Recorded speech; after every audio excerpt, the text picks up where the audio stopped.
All right, good afternoon. I am Saad Al-Aziz, the head instructor and owner of Semper Fortis Jiu Jitsu. And this week's question is, what is the difference, or is there a difference between Gracie Jiu Jitsu and Brazilian Jiu Jitsu? Are the names synonymous, or is there a difference? And I'm going to give my knowledge and my history a rundown. It's not, if you go to college, it's not going to be a peer-reviewed report, because a lot of the history of Brazilian Jiu-Jitsu has not been written by the peer-reviewed historians or historians that are naturally accurate. Because the challenge with history anyways is it's just two words. It's his story. And you put them together and it's like, you got history, his story. And Brazilian Jiu-Jitsu is a lot like that, or Gracie Jiu-Jitsu is a lot like that. It's the guy that wrote the first story. It was his story, and painted it in the direction that he sort of wanted it to be. And that's the challenge with any history. History gets written by either the victor of the battle or by the person that first writes the story. It's like, nobody thought about writing the story. I'm going to write it, and this is how I say the story is. So, let's talk about the history. What happened, what is known to have happened, is that a man from Japan by the name of Maeda, Count Maeda, he was commonly referred to, he trained jiu-jitsu, and he also trained judo under Jigoro Kano, who was the founder of judo. And Maeda made his way across the world doing a lot of prize fights. You know, he would do these no-holds-barred fights against wrestlers, other fighters, to show the effectiveness of his arts. And so, a super tough guy. He makes his way to Brazil. And while he's in Brazil, he meets Carlos Gracie's father, and there's an agreement that he's going to start training Carlos. And he trains Carlos in jiu-jitsu, and Carlos goes on, I believe in 1925, founded the very first Gracie Academy and put his name, Gracie Jiu-Jitsu. Just like my school is called Semper Fortis Jiu Jitsu. So at the time of Maeda, judo wasn't necessarily a common term, because judo was formed by Jigoro Kano, but at that time, a lot of people were still referring to judo as Kano Jiu-Jitsu, because Jigoro Kano was taking several different styles of Japanese Jiu-Jitsu and brought them together in sort of a sport form and formed judo. So Jiu-Jitsu was the term that they was using. And you saw this term also because one of Maeda's friends stopped in the United States at the White House and became a Jiu-Jitsu instructor for President Teddy Roosevelt. So I'll probably include a picture on this week's thumbnail of Teddy Roosevelt had one time said words to the effect of, Jiu-Jitsu is more valuable training than all our American sports combined. He really was a big fan of Jiu-Jitsu and the training of Jiu-Jitsu. And when you read like Teddy Roosevelt's biography, you know, there's reports of him training Jiu-Jitsu in the White House, you know, grunting and groaning as he's grappling with his Jiu-Jitsu instructor. Well, Maeda did not stay in the White House and train Teddy Roosevelt. I don't recall the name of the gentleman that did from Japan that stayed and trained President Roosevelt. Maeda went on down to Brazil, and in Brazil he found students, and some of his first students was Carlos Gracie. And this happened in Rio de Janeiro, Brazil. Once Maeda left Rio de Janeiro, he didn't leave Brazil. He just moved on to Sao Paulo. And in Sao Paulo, he found other students. So the Gracies, although the Gracie family is no question the greatest ambassador for the growth of Brazilian Jiu-Jitsu, they deserve a tremendous amount of credit for the growth of Brazilian Jiu-Jitsu. Just they weren't the only ones. And that's why the term Brazilian Jiu-Jitsu is more accurate than to say Gracie Jiu-Jitsu. And of course, every once in a while, I'll see somebody on social media who will say, oh, the difference between Gracie Jiu-Jitsu and Brazilian Jiu-Jitsu is Gracie Jiu-Jitsu, we do authentic self-defense, and Brazilian Jiu-Jitsu doesn't. And I wish I had my teenage daughter with me so I could do her courtesy eye roll. Like, will you stop? Because I'm not saying that. What I'm saying is you don't know what people teach in other schools. You know what they teach in your school. Like there's, give or take, 25 schools here in San Antonio and that are teaching Brazilian Jiu-Jitsu. And they're all good schools. But I don't know how much self-defense they teach. I don't know how much guard they teach, how much takedown they teach, whether they teach the Barambolo. Like, I don't know what they teach because I'm not involved in their curriculum. I know what I teach. I know what goes on in this school, but I don't know what goes on in other schools. So anytime I hear somebody say, oh, the difference between Gracie Jiu-Jitsu and Brazilian Jiu-Jitsu is, Gracie Jiu-Jitsu does self-defense. You don't know that. You're just saying that. You just know what happens in your school, and you've only heard rumor of what happens in somebody else's school, so you don't know. So that's my thing with that. So there is Brazilian Jiu-Jitsu and Gracie Jiu-Jitsu, to me, are interchangeable. They are one and the same. And the reason Brazilian Jiu-Jitsu is a more appropriate term is because the Gracie family was not the only family or not the only contributors to the growth of Jiu-Jitsu in Brazil and worldwide. Although, no question, they were the main contributors. So what we look at is, like, for example, there's teams that have phenomenal Brazilian Jiu-Jitsu. GF team, which now it used to stand for Gamma Philo team because it was named after the university a lot of the practitioners trained at. Now it stands for Ground Fight team. GF team, there are no Gracies in their lineage. It goes from Maeda to on down to the GF team. There's a very famous Brazilian red belt, Oswaldo Fada. He is where GF team comes from, and Oswaldo Fada did not train with the Gracies. So there's also the SAS team. I don't actually know what SAS stands for, but actually one of the black belts that's been training here the past couple weeks, Kyle, is on the SAS team. So there's no Gracies in the SAS team lineage. There's also Novianao. Novianao just in Portuguese just means new union, and it was a union between Wendell Alexander, who was an Oswaldo Fada lineage black belt, and Andre Pedernus, who was a Carlson Gracie senior black belt. And the two of them combined their teams to make Novianao, the new union team. And so half of their team, there's no Gracie in the lineage. Also, you have the DDR Academy, and that's another initial, I don't know the acronym, but they're another Oswaldo Fada lineage. And Professor Chapa, who trains here, one of the black belts that trains here, Professor Chapa, he got his black belt under the DDR team. So there's no Gracies in his lineage. And I know Professor Chapa is very good at self-defense. He's an Army Sergeant Major. He does self-defense. So it just, back to my teenage daughter eye roll when I hear somebody say, oh, the Brazilian Jiu-Jitsu just means they don't do self-defense. No, it does not.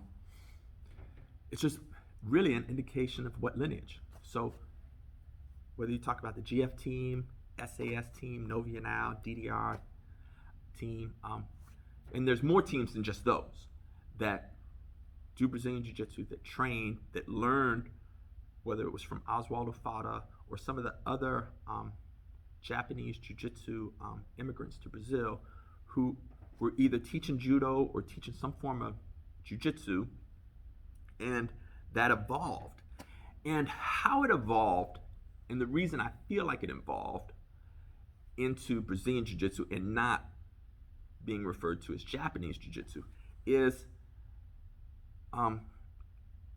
in Brazil, there wasn't ancestor worship. In a lot of Eastern martial arts, there's what I would call ancestor worship, which is, this is the way the founder did it, and we're only going to do the way the founder did it, and every great idea that could have ever been thought of, our founder of our martial art came up with it.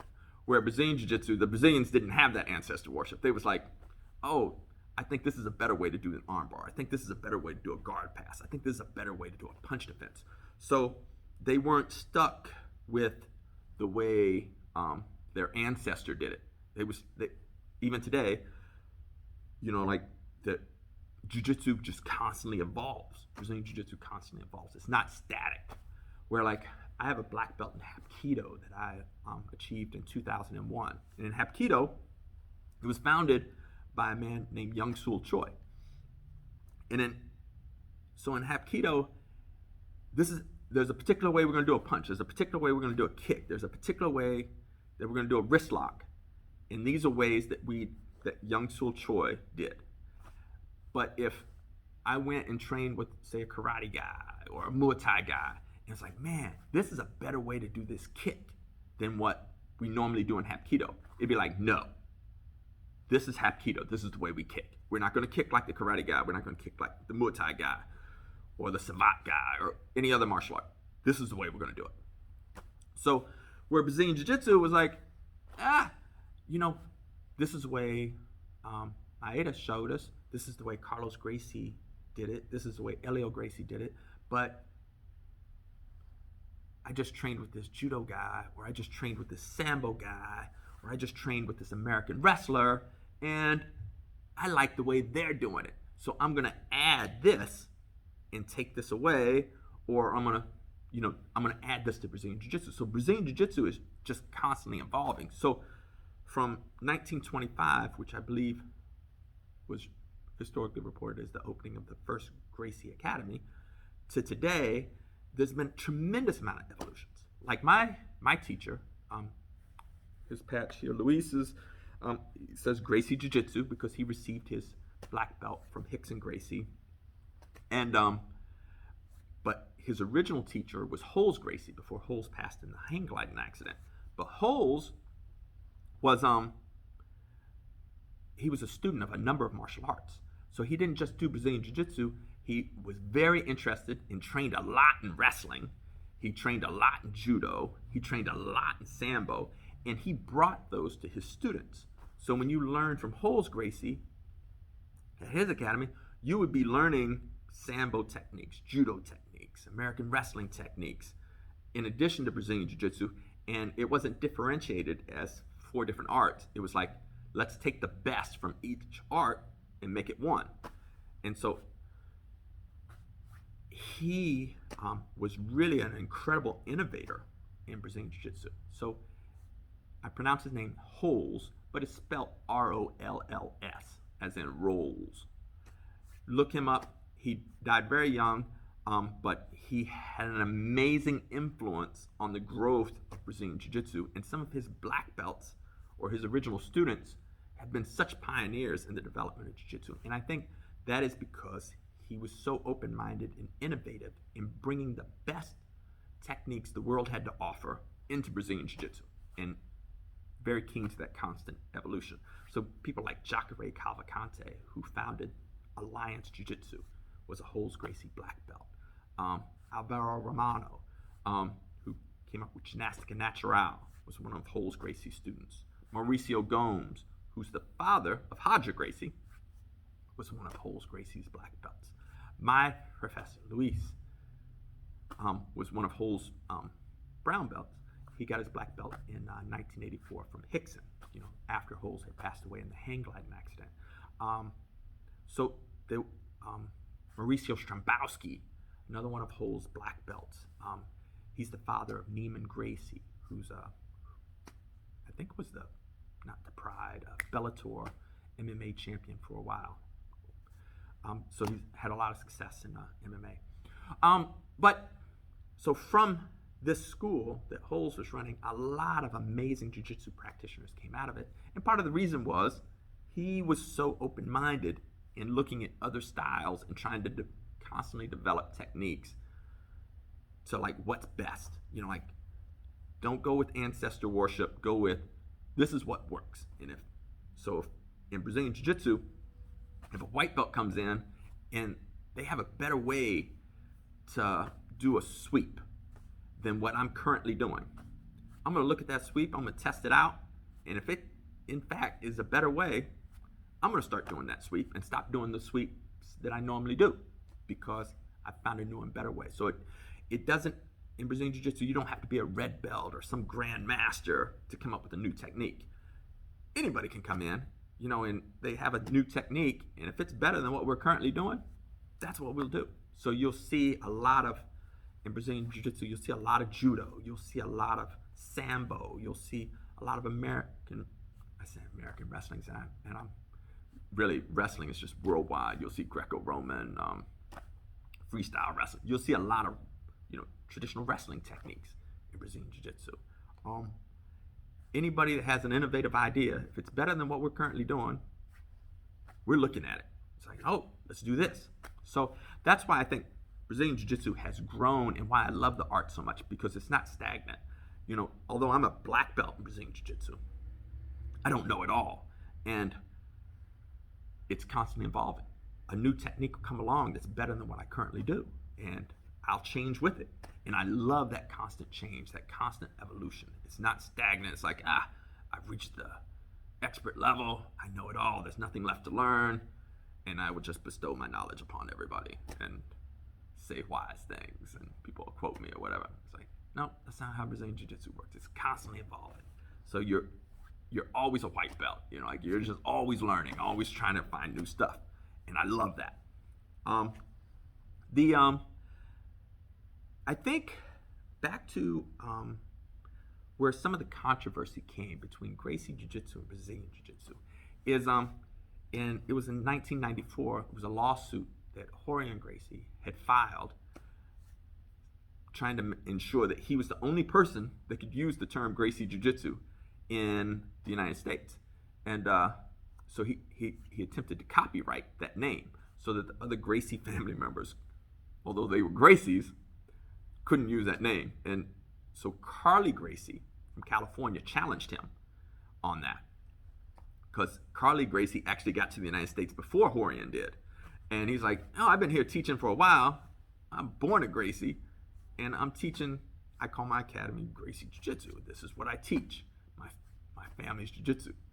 And that turned out to be a big lawsuit and a big controversy. But Carley won, so that's why Rorion was not able to maintain his trademark of Gracie Jiu-Jitsu, because he's not the only Gracie. But you'll still see people attempt to say, oh, only, like Horion's lineage is Gracie Jiu-Jitsu. It's like, no, it doesn't. Didn't work that way. They didn't get to keep their trademark. Although Rorion Gracie is a red belt, phenomenal pioneer of Brazilian Jiu-Jitsu. He was Elio Gracie's first son. Oh, Elio there. Where Carley Gracie was Carlos Gracie's second son. And I'm pretty sure Carley Gracie is older than Rorion. Well, for sure, Carley Gracie is older than Rorion Gracie. So his second son, so that you got a lawsuit between two Gracie family members in '94 on who gets to use the Gracie family name, and they're both Gracies. And that was, I think, their attempt to take the fun out of being dysfunctional. That's an inside joke. My daughter would say it's a dad joke, or Sway would say it's a dad joke. It's a dad joke. So, but Rorion Gracie, great innovator, and a great ambassador for Brazilian Jiu-Jitsu. He was one of the first to write about Brazilian Jiu-Jitsu history, the history of Gracie Jiu-Jitsu. He's also co-founders of the UFC, which if it wasn't for the UFC, I wouldn't be doing jiu-jitsu today, because I remember watching the UFC in 1993. The first UFC came out. I thought like the karate guy or the kung fu guy, or there was a guy in there doing ninjutsu. I'm like, that guy's gonna win. And like I'd never even heard of Brazilian Jiu-Jitsu in 1993. And then this little skinny kid, Royce Gracie, he wins the whole thing.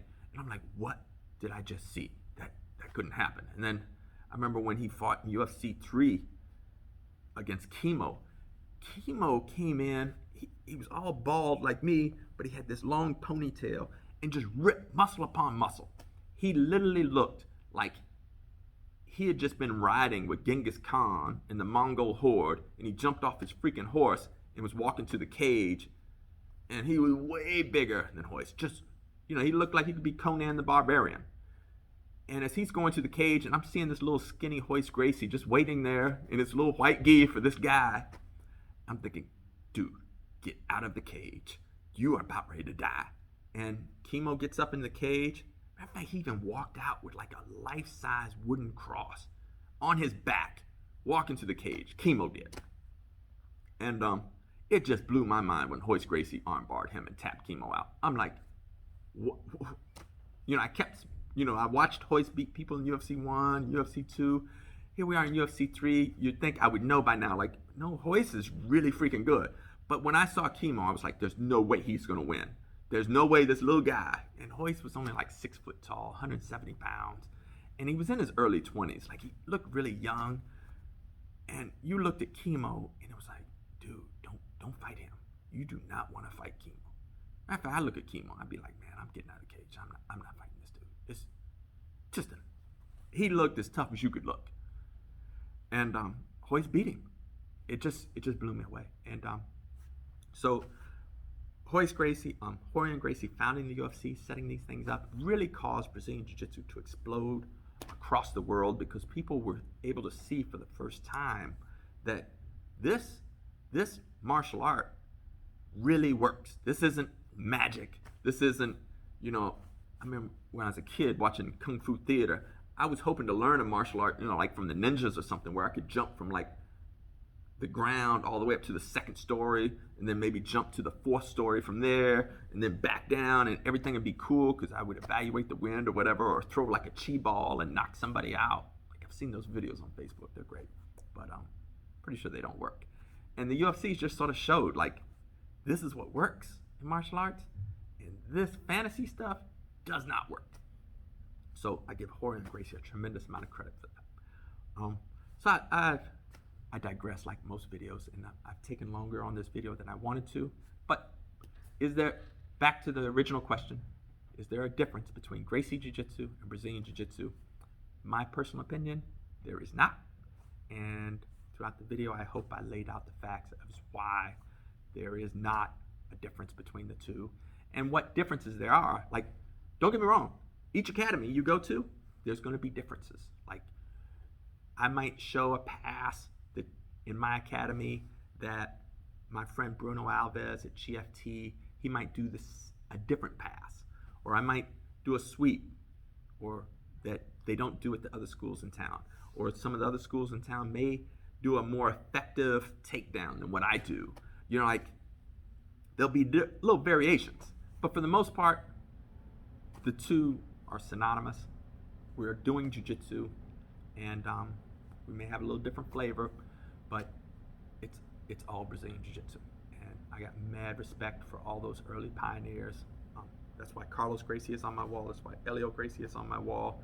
And if I had a picture of Oswaldo Fada, even though I'm not in his lineage, I'd have him on my wall too, along with Count Maeda, because he was the one teaching them all, and really had just changed the way martial arts are in the world, and changed my life, because that's why I'm sitting here in my own school as a black belt, teaching every day now that I'm retired from the Navy, because these guys, they fought the fights, and they created an art that I love, and that is Brazilian Jiu-Jitsu.